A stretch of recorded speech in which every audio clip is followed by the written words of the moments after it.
Hello guys and welcome to Skynomics academy. My name is Sunil Kumar Yadav और जैसा कि आप स्क्रीन पर देख पा रहे हैं, आज हम लोग एफ डब्ल्यू टेलर जो प्रिंसिपल ऑफ साइंटिफिक जो मैनेजमेंट है उन्होंने दिया था बहुत शानदार तरीके से। क्योंकि दो इंपॉर्टेंट प्रिंसिपल ऑफ मैनेजमेंट है, एक है प्रिंसिपल ऑफ मैनेजमेंट जो कि 14 प्रिंसिपल ऑफ मैनेजमेंट दिया गया था किसके द्वारा, हेनरी फियोल के द्वारा। किसके द्वारा? हेनरी फियोल के द्वारा दिया गया था।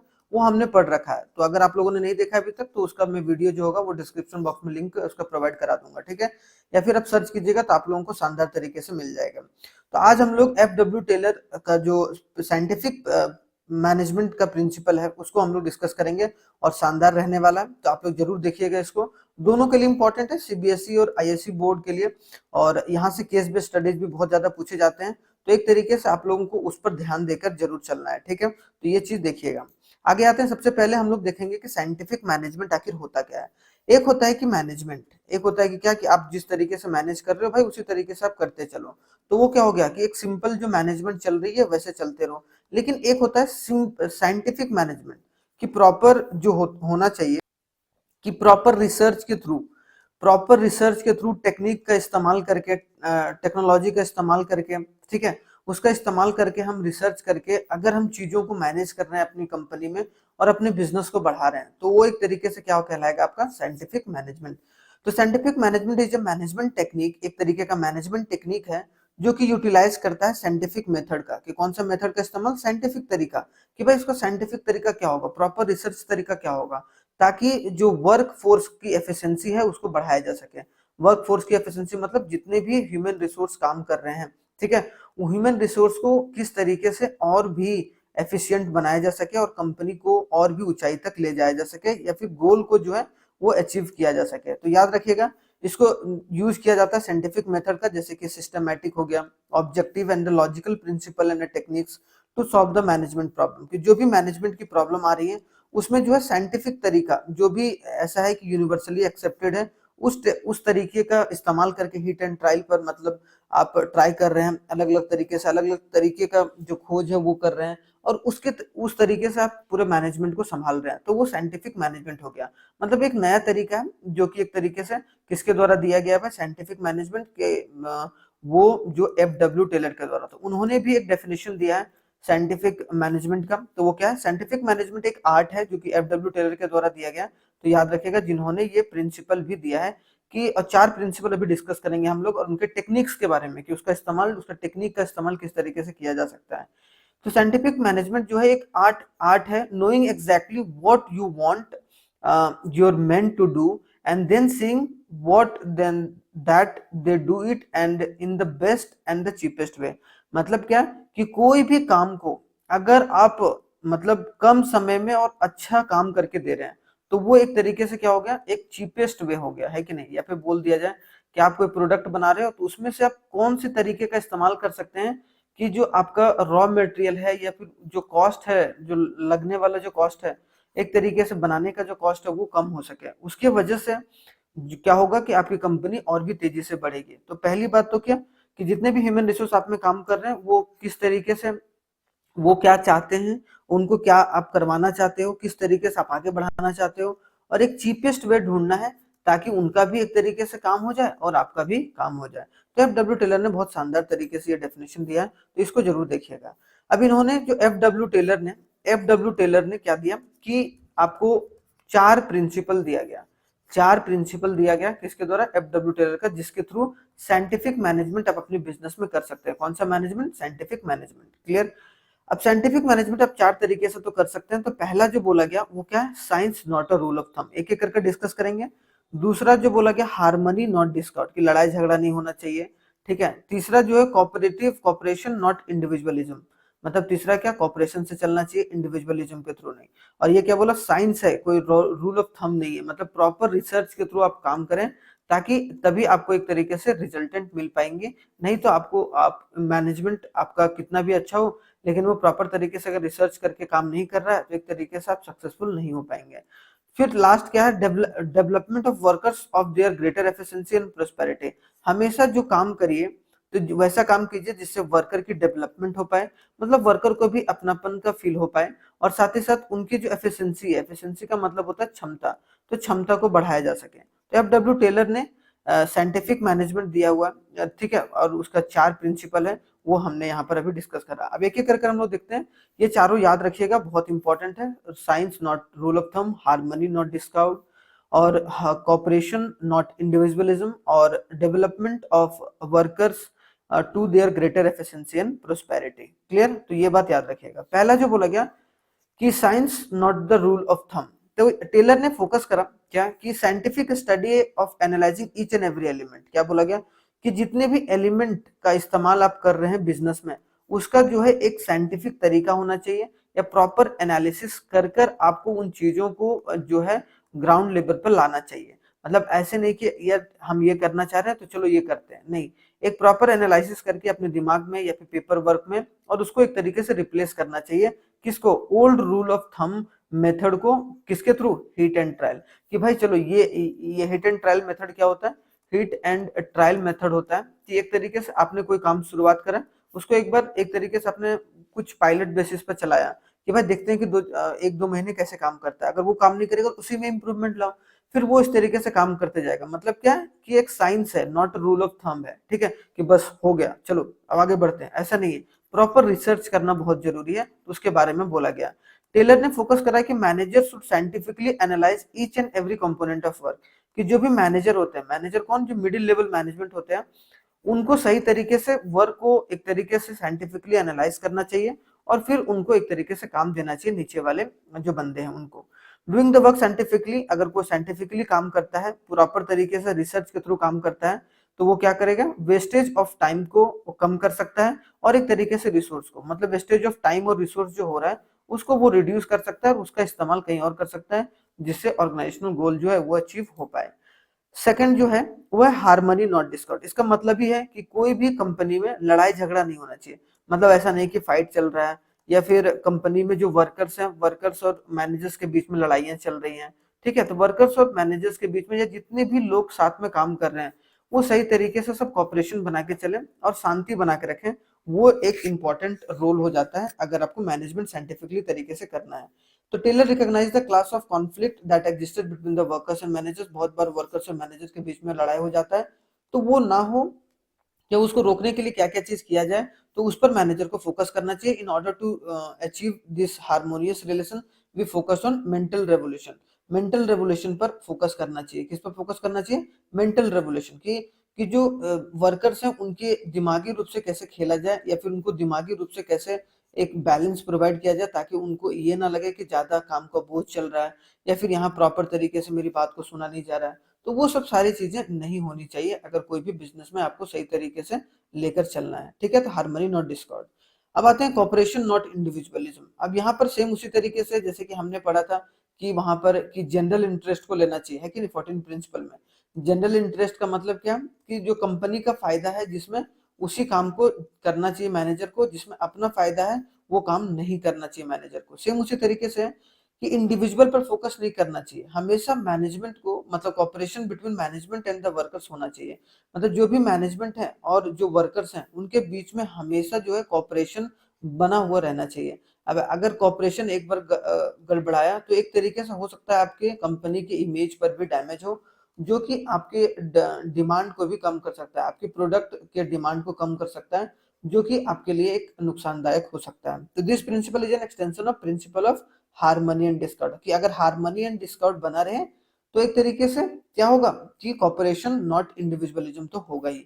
मतलब उसी के बाद वाला, मतलब हार्मनी नॉट डिस्कॉर्ड के बाद कॉपरेशन और इंडिविजुअलिज्म बनाए रखना जरूरी है। और हमेशा मैनेजमेंट को क्या करना चाहिए? अपने वर्कर्स से बात करते रहना चाहिए, ठीक है, ताकि वर्कर्स से बात करते रहना चाहिए कि भाई आपको किसी चीज की जरूरत है, क्या परेशानी है, क्या दिक्कत है। तो वो सबसे क्या होता है कि कॉपरेशन बना रहता है, सुख शांति बनी रहती है। उसके बाद आते हैं फोर्थ, जो कि लास्ट है, प्रिंसिपल ऑफ साइंटिफिक मैनेजमेंट, जो कि एफ.डब्ल्यू. टेलर के द्वारा दिया गया। Development of workers to their greater efficiency and prosperity. हमेशा टेलर ने ये फोकस करा कि वर्कर को एफिशिएंट होना बहुत जरूरी है। अगर मान लो कि जो एफिशिएंट का मतलब क्या होता है, कि जैसे मान लो कि कोई 5 घंटा में पहले कोई वर्कर था, वो 10 प्रोडक्ट बना रहा था, ठीक है, तो एफिशिएंसी बढ़ने का मतलब है कि अब अगर 5 घंटा अब कर रहा है, मतलब ये 2012 में कर रहा था, तो ये अब 2000 अगर मान लो कि 20 में कर रहा है या 24 में कर रहा है, तो 5 घंटे में अब 50 प्रोडक्ट बनने चाहिए, तब ये क्या है, इसका मतलब उसने क्या करा, अपने काम को एफिशिएंट बना दिया, उसने अपनी क्षमता को बढ़ा दिया। तो क्षमता बढ़ाना बहुत इंपॉर्टेंट है, तभी जो होगा वो एक तरीके से वर्कर्स की भी प्रोस्पेरिटी बनी रहेगी और एक तरीके से कंपनी की भी प्रोस्पेरिटी बनी रहेगी। अकॉर्डिंग टू हिम बोला गया इनके द्वारा कि every organisation should follow scientific method of selection of workers. तो इसीलिए जो भी आप वर्कर्स को सेलेक्ट कर रहे हो उसमें साइंटिफिक तरीका होना चाहिए और उनके हिसाब से। अब मान लो कि कोई जो है वो मेंटल हेल्थ उसका ज्यादा अच्छा नहीं है, ठीक है, तो उसको मेंटल हेल्थ वाला काम नहीं देना चाहिए, है कि नहीं। तो मेंटल के हिसाब से जिसका मेंटल हेल्थ जो हट्टा कट्टा तगड़ा है उसको हट्टा कट्टा तगड़ा जैसा काम देना चाहिए। तो थोड़ा सा जो फिजिकल वाले काम है उसको देना चाहिए। इंटेलेक्चुअल कैपेबिलिटी के हिसाब से वर्क को असाइन करना चाहिए ताकि वर्कर्स भी उसी तरीके का काम कर पाए, ठीक है। तो ये बात याद रखना है। अब आते हैं टेक्निक्स कौन कौन सा, वो तो हमने पढ़ लिया कि प्रिंसिपल कितने होते हैं, 4 प्रिंसिपल्स होते थे, प्रिंसिपल्स ऑफ साइंटिफिक मैनेजमेंट। अब यहाँ टेक्निक्स कौन कौन सा इस्तेमाल किया गया साइंटिफिक मैनेजमेंट के द्वारा। पहला बोला गया कि टेक्निक जो होता है, 5 हम लोग टेक्निक डिस्कस करेंगे अभी। तो फंक्शनल फोरमैनशिप मतलब क्या, तो work of supervision is divided into a several specialised foremanship. मतलब क्या, वर्क को अलग अलग पार्ट्स में डिवाइड होना चाहिए।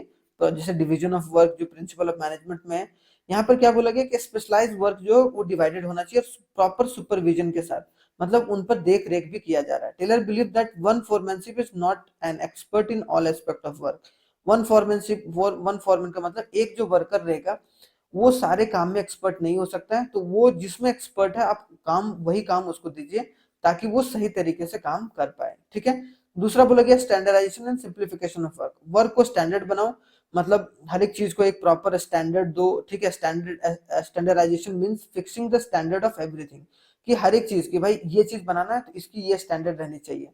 कि दूसरा प्रोडक्ट अगर रॉ मटेरियल होना चाहिए तो रॉ मटेरियल का ये स्टैंडर्ड, फिनिश प्रोडक्ट होना चाहिए तो पैकेजिंग, जैसे आप देखा जाएगा ब्रांडिंग हो गया, पैकेजिंग हो गया, लेबलिंग हो गया, ठीक है।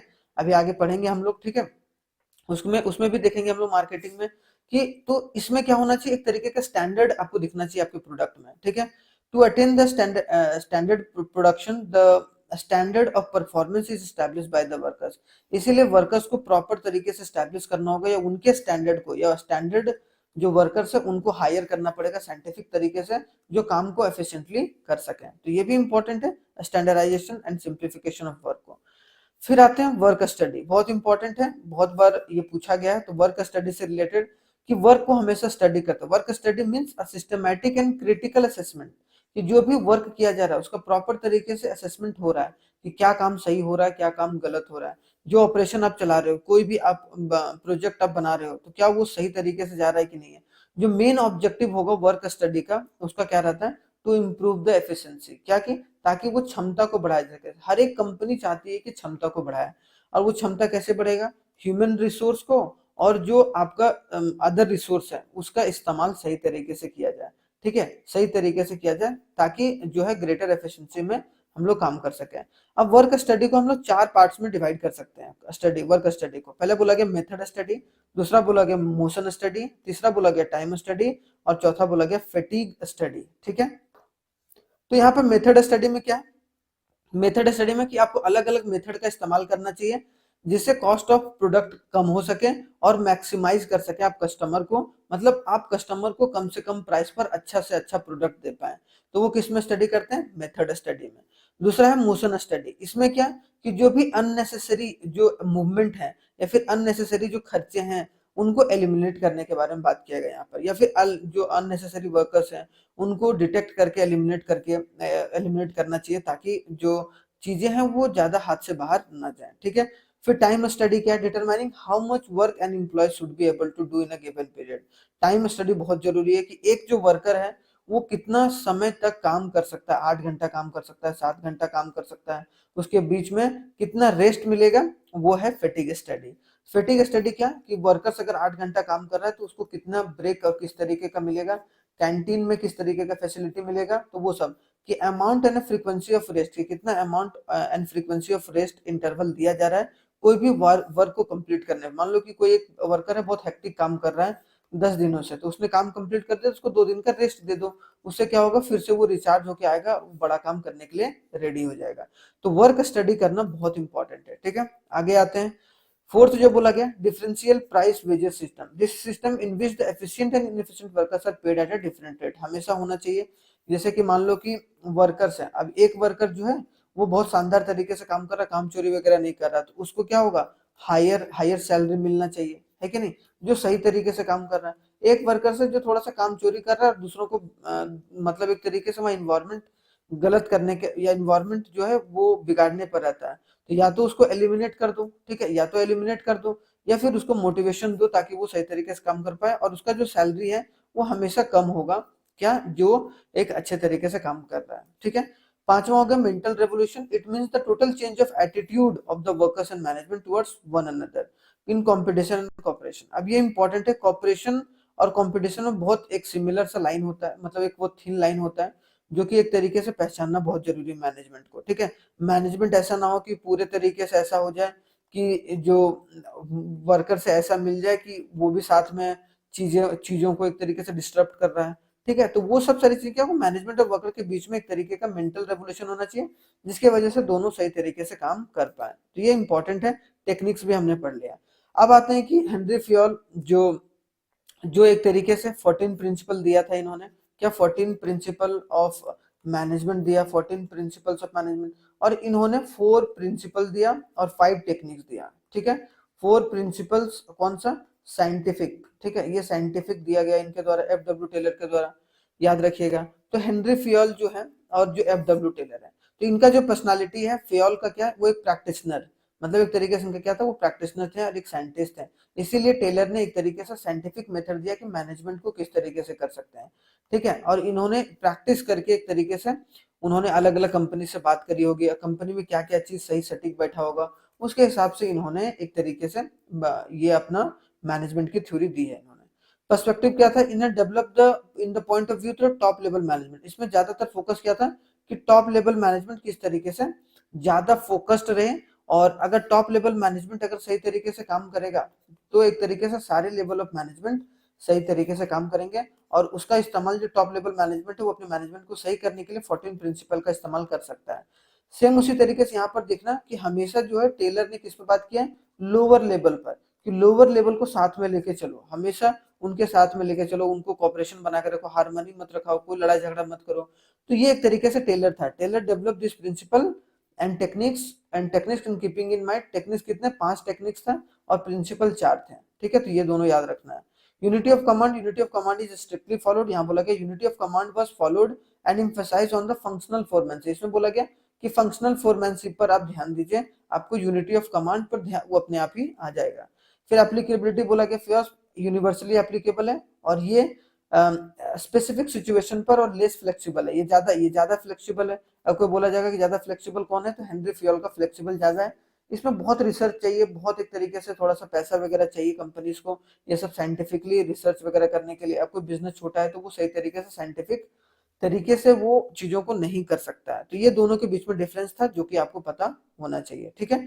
तो थैंक यू वेरी मच, आप लोगों को प्रिंसिपल ऑफ मैनेजमेंट दोनों का समझ में आ गया होगा। प्रिंसिपल ऑफ मैनेजमेंट मैंने बहुत शानदार तरीके से डिस्कस करा है 2 वीडियो में, तो आप लोग जरूर देखिएगा, आप लोगों को बहुत मजा आएगा, ठीक है। थैंक यू वेरी मच, जय हिंद। इसके बाद जो होगा हम लोग post DC, POSDC, planning organising staffing directing controlling, मतलब जो फंक्शंस ऑफ मैनेजमेंट है, उसको हम लोग शानदार तरीके से करने की कोशिश करेंगे, ठीक है, और आप लोगों को बहुत मजा आएगा, ठीक है। चलिए, थैंक यू वेरी मच।